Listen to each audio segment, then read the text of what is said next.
Roberto Damiens fue condenado el 28 de marzo de 1757 a una retractación pública en la Plaza Greve de París. La sentencia por intento de homicidio contra el rey se llevaría a cabo ante la puerta principal de la iglesia de París. Se le condenó que debía de ser llevado desnudo sobre una carreta descubierta y con él una hacha de ser encendida sobre su mano derecha. La carreta lo llevaría a una plataforma a la vista de todo público, donde se le serían arrancadas con tenazas las tetillas, brazos, muslos y pantorrillas. Se le haría tomar el cuchillo con el que cometió su crimen y posteriormente se le quemaría la mano con fuego de azufre. Además, sobre los huecos que dejaron las partes extraídas por las tenazas, se le vertería líquido de plomo derretido, aceite hirviendo, pez resina ardiente, cera y azufre fundido. El cuerpo de Damiens pasaría a ser desmembrado por 4 caballos y sus restos serían consumidos por el fuego y reducido a cenizas. Fue una tarde muy larga, comentó uno de los oficiales que estuvieron presentes en el castigo. Ya en la plataforma se había encendido el fuego para hacer arder el azufre, pero este era tan pobre que solo la piel de la parte superior de la mano quedó dañada. El tenacero, aunque fuerte y muy robusto, forcejeó bastante para poder tenaciar algunas de las partes condenadas. Al traer los caballos, se amarraron las sogas sobre cada extremo de su cuerpo. Fue inútil el trabajo de los 4 caballos. Se tuvieron que reforzar con 6, pues estos no estaban acostumbrados a tirar, y esos primeros intentos fallaron rotundamente.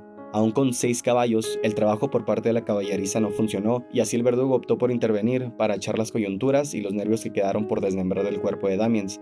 En cumplimiento con la sentencia, todo el cuerpo quedó finalmente reducido a cenizas, expuestas sobre un suelo pobre para todo el público de aquella sociedad horrorizada. Si igual que a mí, esta historia te creó un sentimiento extraño, no te culpo. Esta es la historia que comienza el libro Vigilar y Castigar de Michel Foucault. En esta ocasión, pasaremos por las ideas más oscuras e importantes que nos brinda Foucault en su primer capítulo titulado Suplicio. Aprenderemos sobre los mecanismos y símbolos que un temprano poder judicial en el occidente generó y utilizó para la representación de un poder que restringe. Yo soy Filosofía Así y les doy la bienvenida a mi canal de filosofía. Empezamos. Hay que empezar con unas preguntas importantes. ¿Qué es una economía del castigo? ¿Cuál función trae consigo un castigo convertido en espectáculo? ¿Cómo llegaron a desaparecer los cuerpos martirizados como en el caso de la sentencia de Damiens?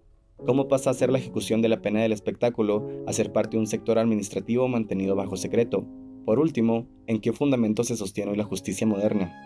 Foucault comienza por demostrarnos un frío y crudo pasaje sobre la sentencia poco humana de Damiens, quien fue visto por el rey como criminal, una sentencia que hoy en día sería un completo alarme en toda la extensión de la moral, una condena que solo el más desquiciado creyera como justificación para aquel quien cometió un delito.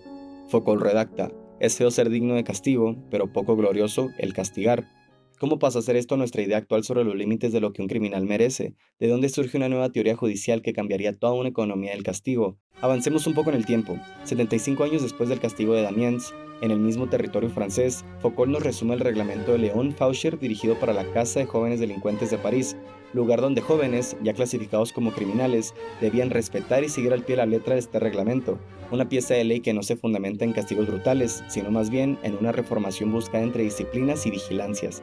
Al leer este reglamento, se destaca en él una formulación precisa de tiempos y una determinación por cubrir hasta el más mínimo detalle. Entre estos conflictos surge una nueva teoría de la ley y delito, una nueva justificación moral y política del derecho a castigar. Entre tantas modificaciones, Foucault dirige su atención a la gran desaparición de los suplicios. Foucault piensa que estas modificaciones son el efecto de un reordenamiento mucho más profundo de lo que se cree. Ha desaparecido el cuerpo como blanco mayor de la represión penal. Con una nueva teoría del castigo dirigida principalmente por magistrados y reformadores, la fiesta punitiva empieza a extinguirse a fines del siglo XVIII y comienzos del siglo XIX. El castigo que fue utilizado por un largo tiempo con un sangriento espectáculo comenzará a derrumbarse por el movimiento moral y reformador que un gran sector de la Francia realizó. Se empezaría a percibir la ejecución pública como un foco negativo, en el cual se busca reanimar la violencia y el poder absoluto del rey. Esta exposición violenta que empieza por avergonzar al francés hace que el proceso penal sea cumplido en partes mucho más privadas y ocultas, detrás de las paredes y en habitaciones restringidas al público. En una cita de Rouge, destacado científico, reformador social y padre fundador de los Estados Unidos, escribió en 1787: no puedo por menos de esperar que se acerque el tiempo en que la horca, el patíbulo, el látigo se consideren en la historia de los suplicios como las muestras de la barbarie de los siglos y de los países, puestas como las pruebas de la débil influencia de la razón y de la religión sobre el espíritu humano. Si te está gustando el video, no olvides suscribirte y compartir este video con tus amigos filósofos. Por mucho tiempo, el cuerpo del criminal fue aprovechado por una política que lo utilizaba como instrumento para su obra teatral. Un cuerpo político histórico criminal se encontraba en un sistema de coacción, de privación y de obligaciones. El castigo pasó a ser de un arte de las sensaciones insoportables a ser una economía de los derechos suspendidos por una ley judicial y moral. En la reducción de 1000 maneras de castigar al cuerpo, se redefinió toda una nueva moral propia del acto y pensamiento de castigar. ¿Qué nos trajo entonces esta nueva economía del derecho? ¿Qué fue lo que pasó después de sobreponerle reglas al monarca? Poco antes de prohibirse por completo el castigo teatral, la guillotina tenía como el fundamento a que todo condenado, asesino o ladrón, se le cortara la cabeza. En este preciso fundamento, Foucault rescata un importante significado. Al asegurarse de una muerte igual para todos, es decir, una sola muerte por condenado, la guillotina pasa a ser ese mecanismo que marca el principio de una nueva economía del castigo. En ella, la muerte queda reducida a un acontecimiento visible pero instantáneo. No existe enfrentamiento físico, al verdugo le basta con ser un relojero escrupuloso. Por primera vez se incorporaron paños a la cara de los condenados. El condenado ya no tenía que ser visto, la sola lectura de la sentencia sobre la plataforma enunciaba un delito que no debía tener rostro. A diferencia de la sentencia de Damiens, se reemplazó la carreta descubierta por un coche completamente cerrado. Finalmente, la guillotina pasa a restablecerse dentro del recinto de las prisiones, detrás de las paredes altas y el silencio de las cámaras. Las ejecuciones pasan a ser un extraño secreto entre la justicia y el sentenciado.